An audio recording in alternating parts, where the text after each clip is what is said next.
Well, all right, John, since you shared all this great information about your company and what you do and all that great stuff, what I want to do is kind of share some of the stuff that we've got going on with JB Dollar Stretcher, what we do, why we do it, things like that. Is that fair? Sure. Okay. Let me start off. This is kind of my brag sheet. This is where I talk about all these great awards JB Dollar Stretcher has, won. And really, I know that a lot of people think, well, how does these awards relate to what we're doing? And one of the common questions I get about JB Dollar Stretcher from your standpoint is, hey, does JB Dollar Stretcher work? Yeah. And it's a good question. It's a fair question. And this is the way I look at it, okay, is now we started in 1984 and we've been in business for 15 years. And in 15 years, we have a customer base. And if these customers are unhappy with me, if I add new customers and I have customers leaving at the same time, then the company's not going to grow, right? Yeah. So my theory is this: if I've been able to keep my customers happy, right? It's kind of a happy face there. They'll stick with me, and as I add new customers, then the company can grow and it can grow fast. Now, over 15 years, a lot of these awards, the Inc. 500, the Blue Chip Enterprise, the Growth Association Award, is for being a fast-growing company. In some cases, fastest in the nation, one of the fastest 500 in the nation. So, the answer to the question, does JB Dollar Stretcher work, and why I even show you the brag sheet, they go, well, does it work? I go, well, we've been in business, we've been growing very quickly, so it figures that we're probably doing an okay job for our customers, or they just like to give us money because we're nice guys. I'm not sure. We're nice guys too, but yeah, right? Does that make sense? Serving the purpose, yeah. Okay, it's just a quick thing.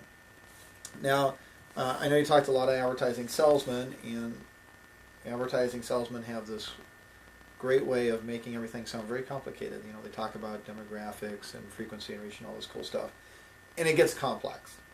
And I'm not that smart, so I want to try to simplify things for me. And so what I've kind of done before we get into talking about JB Dollar Stretcher and how it works is just so we can talk a little bit about marketing and how it works and some of the concepts behind it, so we're on the same page, okay? Yeah. And I've kind of broken it down to something pretty simple. I mean, if we just take advertising and we break it down to its simplest form, advertising is nothing more than just getting your message seen, okay? Yeah. If you look it up in the dictionary, it says to place public notice. Makes sense. To get it seen, right? Or get it heard, depending, But that's what your main goal is, and any advertising is getting your message seen. And the whole thing about JB Dollar Stretcher and our philosophy is this: we feel that if we can get your ads seen by more people more often, chances are you're going to get more response. Mm-hmm. And what I'm going to show you as I'm going through here is how JB Dollar Stretcher gets to more people and how we get to them more often. And if we can do those two things for something that's affordable, then maybe it'll make sense for you. Yeah. Okay.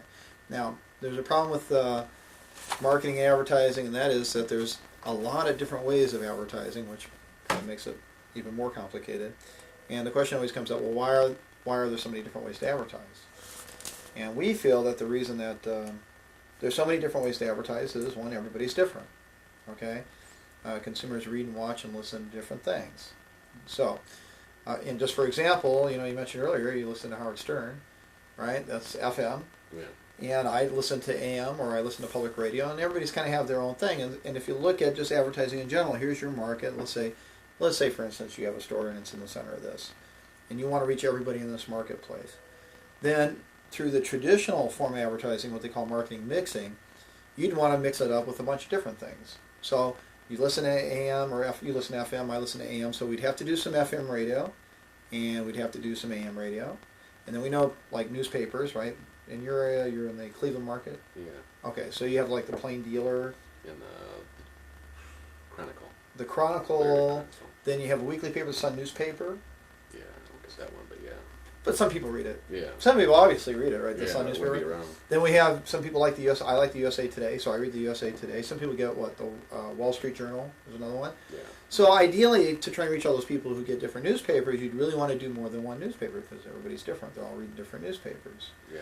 So, and then you probably have some local stuff in the area that you'd want to cover too. And then ideally, even that you could add even more is you should be doing some TV because some people get their news through the TV. And this is all great. This is a good method of reaching 100% of your market, and that's kind of your goal. I'm going to guess I'm assuming that's part of your goal is to try to reach everybody in your general area that might be interested in windows and doors, yeah, or siding. Do you do roofing? Yeah. Okay, so roofing too. So we don't know who that